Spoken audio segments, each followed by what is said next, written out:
Monsieur le vice-président de la République de Côte d'Ivoire, Monsieur le président du Conseil des ministres de l'UEMOA, Monsieur le président de la Commission de l'Union économique et monétaire ouest-africaine, Mesdames et Messieurs les ministres, Monsieur le gouverneur de la Banque centrale, Messieurs les chefs d'organes et des institutions communautaires, Mesdames et Messieurs les gouverneurs des banques centrales, Monsieur le directeur du département Afrique du Fonds monétaire international, Mesdames et Messieurs les ambassadeurs, honorables invités, Mesdames et Messieurs, c'est avec un grand plaisir que je souhaite, au nom du président de la République du Sénégal, son Excellence M. Macky Sall, la bienvenue à toutes les délégations étrangères qui ont bien voulu faire le déplacement.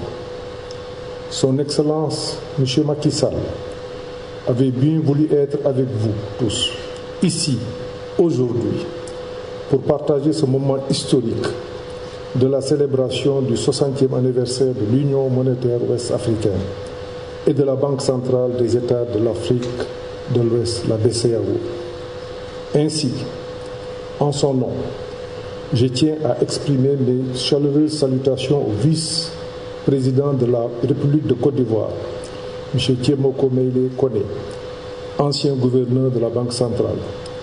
Je tiens aussi à remercier au nom du chef de l'État, son Excellence M. Macky Sall, le gouverneur Jean-Claude Cassibrou, pour avoir su conjuguer à travers ce symposium ce devoir de mémoire à une réflexion sur l'évolution du rôle et de l'action des banques centrales dans un monde en mutation. Monsieur le gouverneur, je vais vous délivrer le message tel qu'il a été conçu par le président de la République. Vous offrez ainsi aux décideurs ici présents et à tous ceux qui s'associent à notre rencontre par le biais de la technologie l'opportunité d'échanger sur les défis que doit relever notre Banque centrale commune pour demeurer un acteur clé au service du développement économique et social de nos pays. Faut-il le rappeler, il y a encore 60 ans, 6 États indépendants d'Afrique de l'Ouest ont décidé d'unir leurs efforts pour créer une union monétaire en vue de jeter les bases solides de leur développement économique. Paris ne pouvait être plus audacieux, juste après les indépendances, que de battre une monnaie commune, privilège régalien par excellence, en ce qu'il constitue un attribut essentiel de la souveraineté des États. C'est ce choix ambitieux qu'ont décidé de faire nos pays en amorçant un processus d'intégration authentique pour aller vers la création de l'Union monétaire ouest-africaine autour de 3 principes fondamentaux. Une monnaie unique, le franc de la communauté financière africaine, franc CFA, émise par une banque centrale commune avec une politique monétaire poursuivant des objectifs partagés. La solidarité entre les États membres, dont l'un des 3 caractéristiques est la mise en commun de leurs réserves de change, la libre circulation des signes monétaires et la liberté de transfert entre les États membres. Fort de ces rappels historiques, je voudrais que cette tribune rende un vibrant hommage aux pères fondateurs qui ont su inscrire dans les consciences collectives le sens du sacrifice librement consenti qu'exige toute union monétaire. Faut-il le souligner, une des forces majeures de l'union réside dans l'application effective du principe de solidarité qui permet d'assister nos membres, qu'ils soient confrontés à des difficultés passagères ou à des faiblesses structurelles. Cela est fondamental pour préserver la cohésion au sein de l'Union et assurer la convergence de nos économies. Mesdames et Messieurs, au cours des 60 dernières années, des acquis importants ont été notés dans l'approfondissement de l'intégration monétaire. À ce titre, je soulignerai le respect des principes qui garantissent le succès d'une union monétaire, à savoir l'adoption continue de politiques et règles uniformes dans le domaine monétaire, bancaire, et d'échange et surtout la garantie de la convertibilité de sa monnaie. Sans aucun doute, l'Union monétaire ouest-africaine constitue un modèle réussi d'intégration monétaire qui suscite notre fierté et continue de servir de source d'inspiration à d'autres. Mais la crédibilité et la pérennité d'une union monétaire ne sauraient se limiter exclusivement à la stabilité monétaire. Elle doit aussi favoriser l'émergence d'un espace économique viable. Sur le plan économique, l'UEMOA a été l'une des régions les plus dynamiques en Afrique subsaharienne au cours de cette dernière décennie, avec un taux de croissance moyen d'environ 6%, supérieur au taux de 3% pour le reste de l'Afrique au sud du Sahara dans son ensemble. L'amélioration du revenu réel des populations est sans nul doute le résultat le plus remarquable sur la période. Le taux d'inflation ayant été contenu à environ 1% en moyenne, comparativement à celui établi à 7% pour le reste de l'Afrique au sud du Sahara.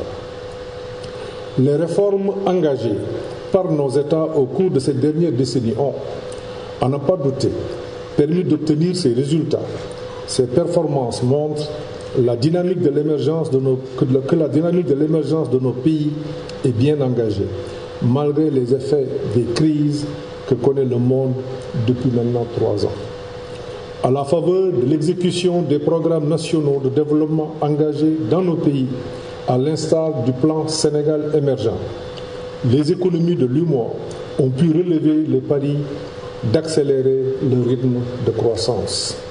Mesdames et messieurs, ce symposium nous offre l'occasion d'une réflexion féconde sur l'enjeu de l'intégration monétaire qui, pour nos économies, constitue un atout dans le contexte international en mutation.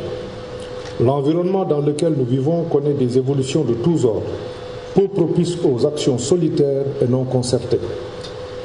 La douloureuse période de la Covid-19 et les tensions internationales sur les marchés des matières premières que vient exacerber le conflit entre la Russie et l'Ukraine constituent des obstacles sérieux à notre marche vers l'émergence.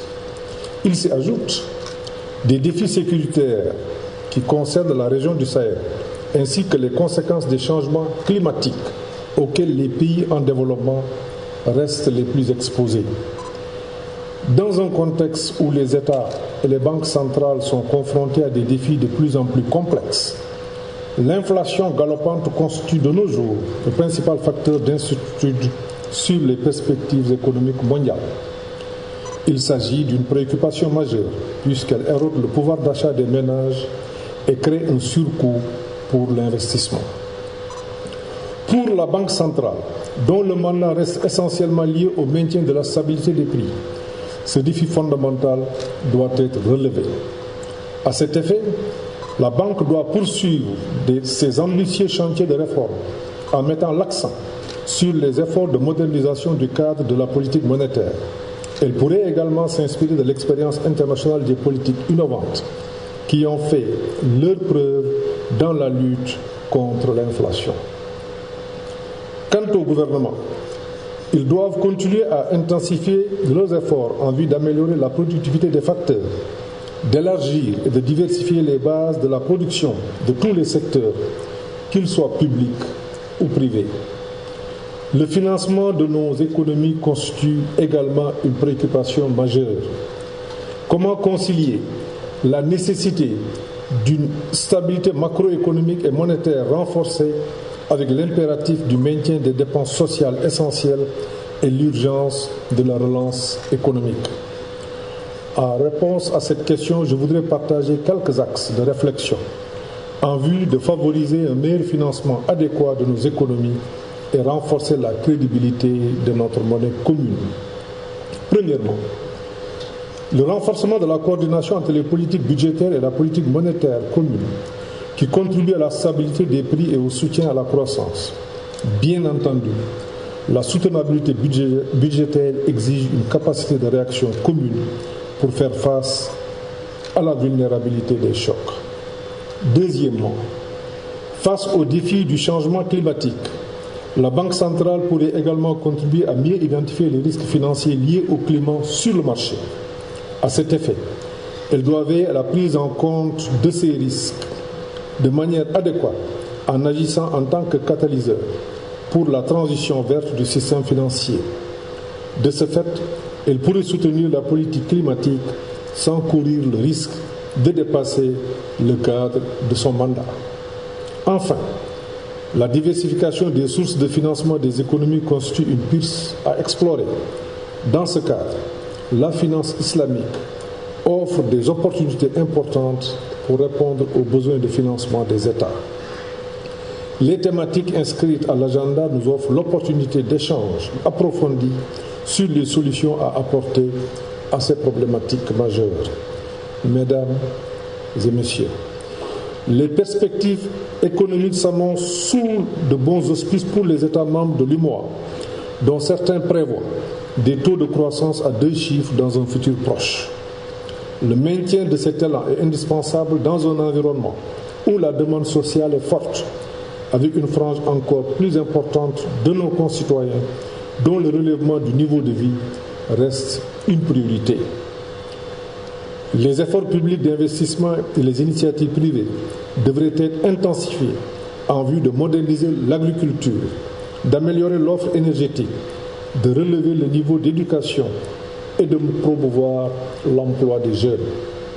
Le renforcement du cadre de gestion des finances publiques et l'amélioration du climat des affaires constituent des chantiers importants pour une mobilisation accrue de ressources internes et une participation plus importante du secteur privé dans le financement des projets prioritaires. Mesdames et messieurs, nos ambitions d'émergence ne pourront être réalisées si une frange encore importante de nos populations reste en dehors des circuits financiers. Je note avec satisfaction que l'inclusion financière reste un axe stratégique de la banque dont l'évolution favorable a permis à notre Union d'atteindre un taux de 61% en fin 2021. Ces progrès devront être consolidés par la promotion des innovations financières. Je pense par exemple aux initiatives en faveur du développement des sociétés de technologie financière, FinTech, qui offrent d'énormes opportunités aux jeunes en même temps qu'elles contribuent à améliorer le taux de bancarisation. Nous devons nous approprier les solutions innovantes pour permettre à nos concitoyens et concitoyennes de tirer profit de cette révolution en marche. J'encourage la Banque centrale à poursuivre ses travaux dans ce domaine. Honorables invités, mesdames et messieurs, les incertitudes du moment et les bouleversements en cours nous invitent à consolider les fondements de notre union économique et monétaire. Je me félicite que la Banque centrale, dans le cadre de la gestion monétaire, a décidé d'accompagner les politiques économiques des États dans les conjonctures difficiles consécutives au choc extrême, comme celui engendré par la pandémie de la Covid-19. Elle a su faire preuve d'agilité et trouver, chaque fois que de besoin, les instruments adaptés afin d'apporter son appui à la mise en œuvre des stratégies de croissance de nos économies, tout en restant fidèle à son mandat de maintien de la stabilité des prix. Je n'ai aucun doute que pour affronter des défis à venir, notre institut d'émission saura ouvrir de nouveaux chantiers de réforme en s'inspirant des recommandations issues de vos travaux. Par la mobilisation des gouverneurs de banques centrales, des responsables des organisations financières internationales, des chercheurs et des acteurs du monde de la finance et des représentants du secteur public et privé, ce symposium réunit une palette d'expertise suffisamment diversifiée pour formuler des recommandations à la hauteur de la complexité des enjeux. Puisse la célébration du 60e anniversaire de notre union monétaire être une occasion pour nous d'affermir encore la communauté de destin de nos peuples et la nécessaire solidarité entre nos États. Je voudrais terminer mon propos en exprimant mes vœux de plein succès à vos travaux et en souhaitant à tous les invités un très bon séjour au Sénégal, pays de la Teranga. Sur ces mots, je déclare ouvert au nom du président de la République, son Excellence M. Macky Sall, le symposium sur la thème sur le symposium, sur le thème « Les banques centrales dans un monde en mutation » et vous remercie de votre aimable attention.